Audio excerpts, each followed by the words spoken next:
Hey everybody, Bullyneck here, and it's time again for another Mods of the Week video. I need to say thank you guys again. We just hit 4,000 subscribers. We're growing so quick, it doesn't seem real to me. It feels like a dream. Thank you guys so much. Thank you for watching, commenting, subscribing. Thank every one of you. Thank you guys so much. Today's shout out goes to Gamard123. Thanks for the kind words. I do put a lot of work into these. Thank you for noticing. And I am glad that you're enjoying the mods. All right, we have a lot of stuff to go over. Let's get to the mods. The IamMusicPlayer mod allows you to upload and play MP3s in Minecraft. This works on servers too, so this is a very cool way you can share your music with your friends. Plus, I'm not gonna lie, I love that it uses cassette tapes. It's got kind of a cool 80s throwback feel. It's pretty simple too. First, you have to craft a sound file uploader, and this is where you can upload your songs to the server. Next, you need a cassette deck. This is where you can record songs that have been uploaded or copy cassettes for your friends on the server. And then we use the boombox to listen to whatever cassette tapes we have. I gotta apologize, you guys. This is on YouTube, so I have to use royalty-free music. So yeah, here, enjoy some Final Fantasy from the YouTube audio library. Right-clicking on the boombox turns the music up, shift right-clicking turns the music down, and last but not least, we need to look at the cassette storage over here. This is pretty amazing. Look at how they have this. I mean, this looks straight out of the 80s. They did an amazing job. The scrolling text there. Oh, this thing's amazing. Cazmaniya adds a new dimension to Minecraft, and this thing is unforgettable, you guys. For me, this has been one of those rare times where when you experience something, it really has a magical feel to it. This has got to be one of the most unique and beautiful dimensions that I have seen maybe ever. I honestly don't know if I can do justice for this. You guys just need to experience it. To me, it seems kind of a mix between sort of like an Adventure Time world and maybe even a little bit of Dr. Seuss or something. You do need to be careful if you play this in survival, though. The only way out is to find the end boss and beat them. So once you come here, you're stuck. There are quite a few different biomes, tons of new mobs. There's wands with magical spells, and this adds so much. I mean, you can tell by looking at it. I feel like I'm in an Adult Swim cartoon or something. The music in this dimension is amazing also. Unfortunately, I'm not sure if it's copyright or not, so I can't play it. It's not very often that we get to experience something this different. And yeah, I just want to give a big thumbs up to the developer. This is still in beta, and I can't wait to see where this thing goes. I really hope they update it to 1.16 also. Polymorph is just a must-have. It solves recipe conflicts between mods by simply letting the player choose what recipe they want to use. And as long as you don't change the ingredients, it will remember the last thing you made, so repeated crafting isn't a big pain.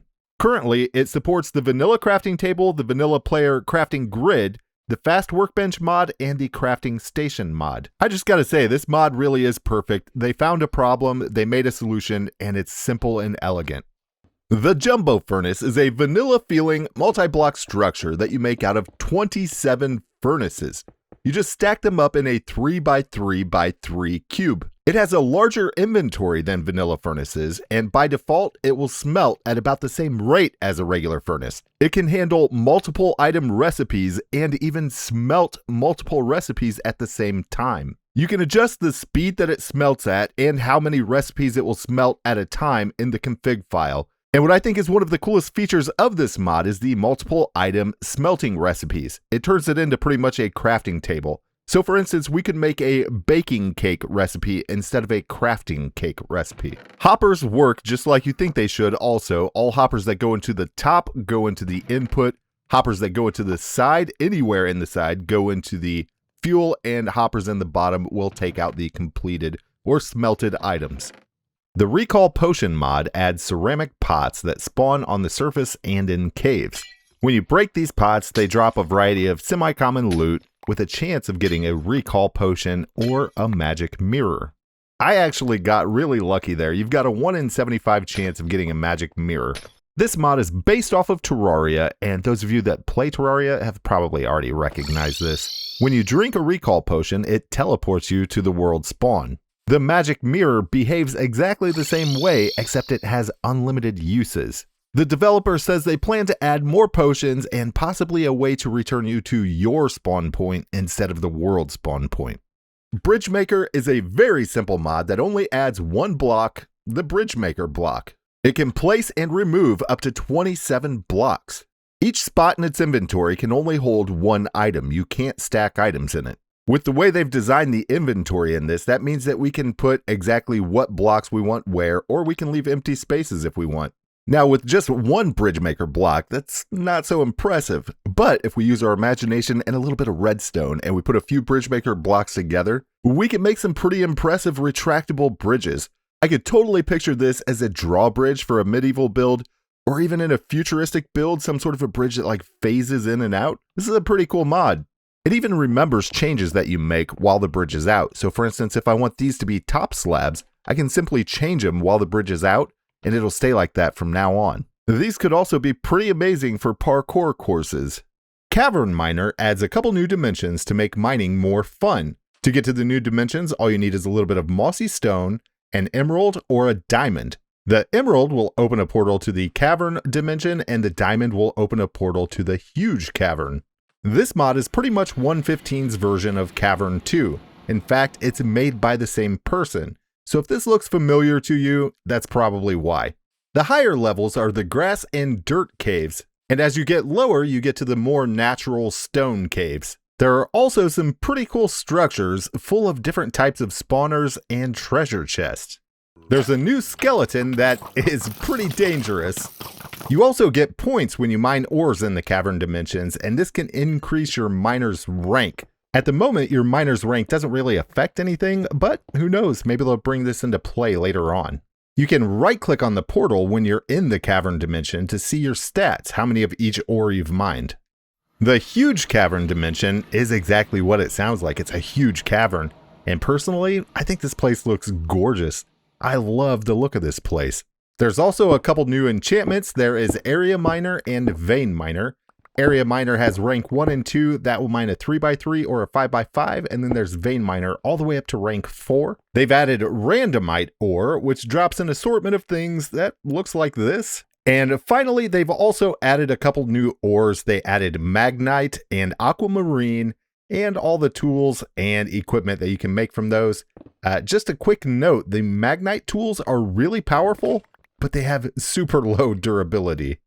Simple Plains adds plains to Minecraft, and they are very simple. It's not real technical or complicated. Currently, it adds the furnace plane, and there is a plane for every type of wood. There's also a large plane variant of every type of wood, like the villager is in back here. It can hold 2 entities. The furnace plane runs on coal, and to fuel it, you simply right-click while you're sitting in it. Currently, you can only add 1 fuel at a time, and as you fly, you'll see smoke coming from the propeller like this, and that's when you know it's time to right-click again to add more fuel.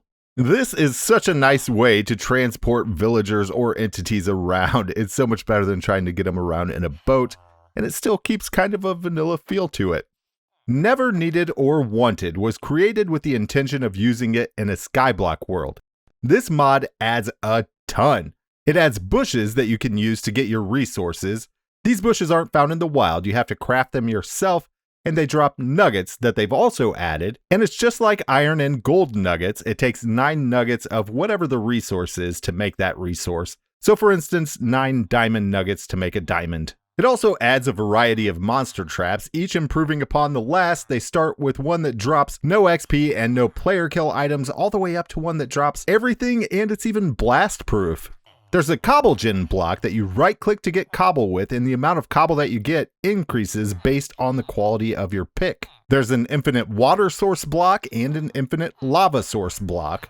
There are bookshelf chests that actually work for your enchanting table, so they actually increase the level of enchanting. The bookshelf stairs also increase the level of your enchanting table. There's anti-gravity, gravel and sand. There's new gravel, sand, dirt, and coarse dirt, stairs and slabs. The redstone golem head from Minecraft Dungeons. A new lantern, witherproof glass and obsidian.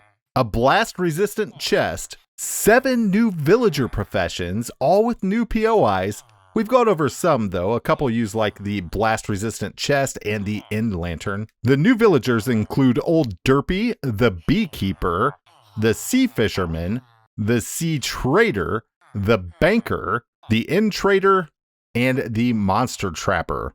And I gotta say, they have some pretty interesting trades.